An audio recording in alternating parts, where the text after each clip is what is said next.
சரி பாடுங்க.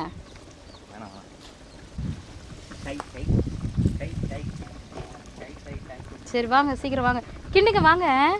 அரிசி போட்டுடலாம். அரிசியை போடலாமா? ம், எப்படி கொதிக்குது பார்த்தீங்களா? சரி அரிசியை போட்டுருவோம். ம் போடுங்க போடுங்க. போடுங்க நான் சொன்ன மாதிரி.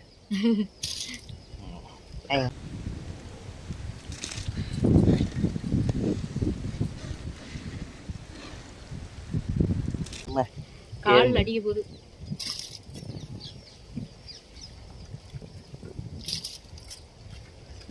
ரெண்டு கிலோ தானே வாங்கிட்டு வந்தீங்களா? அதிகமாக ஏதாவது வாங்கிட்டு வந்தீங்களா? இல்லை 3 கிலோ வாங்கினேன்.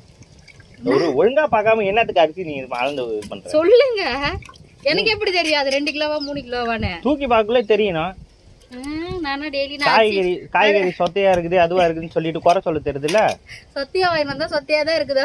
இப்போ எத்தனை கிலோ இருக்குதுன்னு சொல்லிட்டு தெரியணும். முக்காவாசி கடலை தாண்டிட்டோம். ஆமா, அரிசி வாங்கிச்சுன்னா நம்மளே சொல்லுவோம். 2 கிலோடா, 2.5 கிலோ இருக்கும் கறி, 2 கிலோ அரிசி. பார்ப்போம்.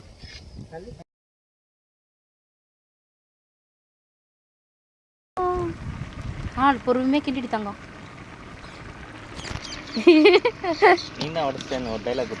ஆமாம், பிரியாணி நல்லா வரலன்னா எதுக்குன்னா காரணம் நீங்கள் கிண்டது தான் சரியில்லை சொல்லிவிடுறாரு.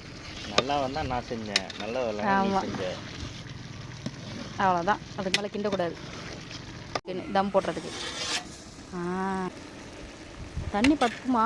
கரெக்டாக தான் ஊற்றுன அளந்து.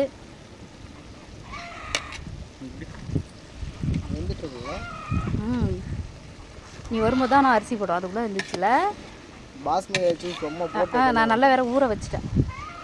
அடி பிடிக்குது அடி தங்கம் இந்த சைடில். அப்போ எடுத்துடலாம் அந்த பக்கம் பட்டு இது போட்டுடலாம் தம்மு எனக்கு தெரிஞ்சு. இல்லைம்மா இல்லைங்க? அது அவ்வளோதான், வெந்துடும். தம் போட்டுடலாம். ஒரு கிண்டிட்டு போட்டோம், ஏன்னா இதுவாக இருக்கும்ல கொஞ்சம். அதை மட்டும் கட்டி விட்டுனாக்கா